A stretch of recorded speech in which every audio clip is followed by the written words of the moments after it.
Je vais vous dire, votre lien au sol, il est extrêmement intime parce que la matière qui rentre dans les plantes, vous savez, la fertilité qu'on a fait là, du phosphore, de l'azote, du fer, des oligo-éléments de toutes sortes, ça rentre dans des plantes, ça devient carotte, ça devient haricot. Éventuellement, ça devient bovin, ça devient ovin, ça devient poule. Finalement, vous l'absorbez. Et ça arrive en vous. En fait, il y a un flux de matière qui part du sol et qui arrive à vous. Je dis souvent que le sol, c'est le placenta de l'humanité. Mais vous le sentez, ça. Vous sentez ce flux, ce dont vous êtes fait, sort en grande partie du sol. Et d'ailleurs, quelqu'un disait pollution, bah ouais. Quand les sols sont pollués, de métaux lourds ou d'hydrocarbures, on finit par en être les victimes. C'est pas bon pour notre santé, car c'est notre placenta. Le sol, c'est nous. Le sol produit des gaz à effet de serre. La vie du sol respire, donc le sol il produit du CO2. Alors, il y a des sols dans lesquels il y a des poches où il n'y a pas assez d'oxygène pour respirer, des sols humides ou des sols après la pluie. Il y a même des sols qui sont complètement inondés. Alors vous allez me dire, quand il y a de l'eau, l'oxygène rentre mal, on ne peut pas respirer. Alors ça, c'est un truc d'organisme de la surface qui croit que respirer, ça se fait à l'oxygène. Parce que c'est vrai qu'en surface, il se passe si peu de choses que finalement, les quelques organismes qu'il y a là, ils respirent tous à l'oxygène.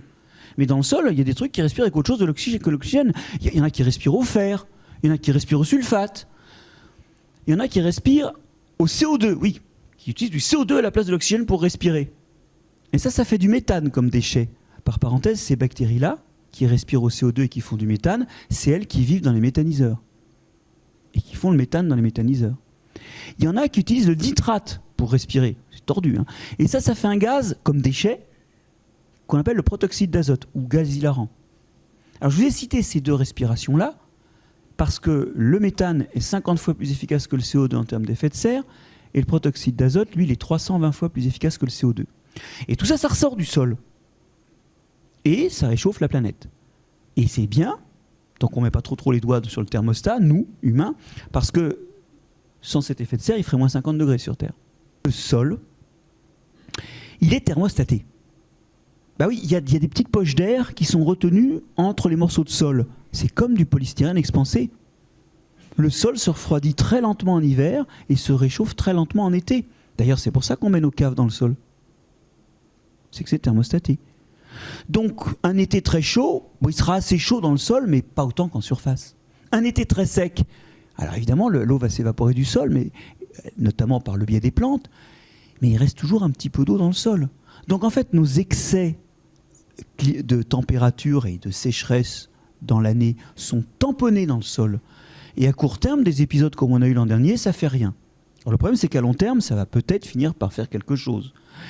Mais ça tape beaucoup plus fort sur ce qui est en surface. Parce que là, il n'y a pas le sol pour finalement tempérer les excès de sécheresse ou de chaleur.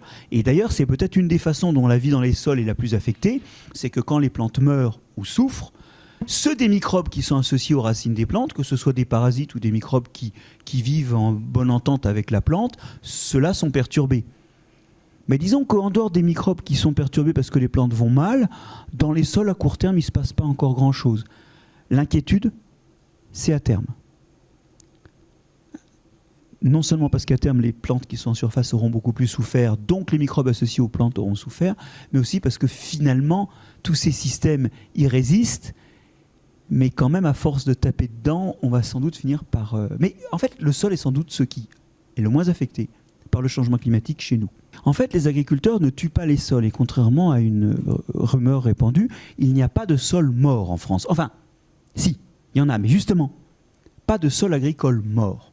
Ça n'existe pas, ils sont tous vivants. Moins, certes, c'est-à-dire qu'il y a moins d'organismes, donc les fonctions qui font la fertilité, qui font les trous du sol, ces fonctions sont amoindries, mais ils sont vivants encore. Les sols morts, c'est une histoire de citadins. C'est les gens qui bétonnent, c'est les gens qui bitument, c'est le Grand Paris. Le Grand Paris, c'est une tuerie de sol. C'est ça qui tue les sols, c'est l'artificialisation. Je pense qu'il y a de la bonne foi dans le fait que des fois on achète un produit moins cher sans se rendre compte qu'en fait, on est en train de l'arracher de la bouche de ses enfants, parce que la façon dont il est produit ne permettra pas à nos enfants de marcher de la même façon. Des fois, on le fait de bonne foi. Parce que justement, l'ignorance tue.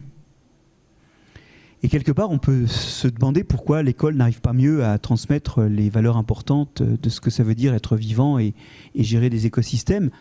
Alors, je ne l'ai pas amené, mais d'habitude, j'agite à ce moment-là l'outil avec lequel moi je gère les écosystèmes, que je partage sans doute avec beaucoup d'entre vous, c'est la carte bleue. C'est ça qui gère les écosystèmes. C'est facile de dire que les agriculteurs font des saletés, ou que les aménageurs font des saletés. La question, c'est à un moment, vous payez un produit. Bon, vous cautionnez ce que ça impliquait d'artificialisation ou de pesticides dans le sol. Vous et moi, en fait, on a un pouvoir de décision aussi. Du coup, si vous le prenez en négatif, vous retournez pleurer à la maison en disant « Qu'est-ce que j'ai fait de ma vie et de ma carte bleue ?» Mais si vous le prenez en positif, demain, votre carte bleue, elle peut faire les choses mieux. Si vous savez un peu quelles sont les choses importantes et comment piloter ça. Et donc l'ignorance peut tuer parce qu'effectivement, le changement climatique ou l'artificialisation tueront. Mais ça peut aussi, à l'inverse, la connaissance peut permettre de se débrouiller un peu mieux. Je ne dis pas qu'on sait tout et qu'on fera tout bien. Mais ça vaut mieux que d'acheter aléatoirement des produits sans trop savoir qu'est-ce qu'ils impliquent sur l'environnement et surtout pour notre descendance. Si on enseigne à la génération suivante comme on a enseigné à la précédente, même cause, mêmes effets. Elle va refaire la même chose. Et nous, je peux dire nous, parce que je ne vois pas beaucoup de très jeunes dans la salle, alors que ceux qui ont moins de 25 ans me pardonnent, nous, on a fait des conneries de toute bonne foi, parce qu'on n'avait pas les éléments pour décider différemment, pour voter différemment. Donc il faut absolument que pour les jeunes, on enseigne beaucoup plus ce que ça implique d'être vivant, ce lien. Donc je vous ai dit qu'il est très très intime aux écosystèmes. Il faut absolument que la génération suivante ait plus d'outils pour choisir ça. Qu'est-ce que ça veut dire ? Ça veut dire plus de SVT, 1 heure par semaine. C'est un pur scandale. Tolérer aujourd'hui que l'apprentissage de l'être vivant, ce soit 1 heure par semaine, nous sommes collectivement coupables de bousiller la vie de la génération suivante, comme nous avons bousillé, d'une certaine façon, nos vieux jours avec du cadmium et des pesticides, parce que Alzheimer et Parkinson, excusez-moi, mais ça sort de quelque part quand même aussi. Bon, nous sommes tous coupables de laisser nos enfants aussi démunis de ces outils-là. Et pour être véhément jusqu'au dernier point, il n'y a pas à l'école primaire d'ambition, de formation à la vie et aux écosystèmes. Alors, il y a par contre des enseignants qui font un chouette travail parce qu'ils s'y mettent. Mais c'est des décisions individuelles. Pour la plupart, ils ne sont pas formés pour ça. Et pour la plupart, tout le temps, ils font le programme.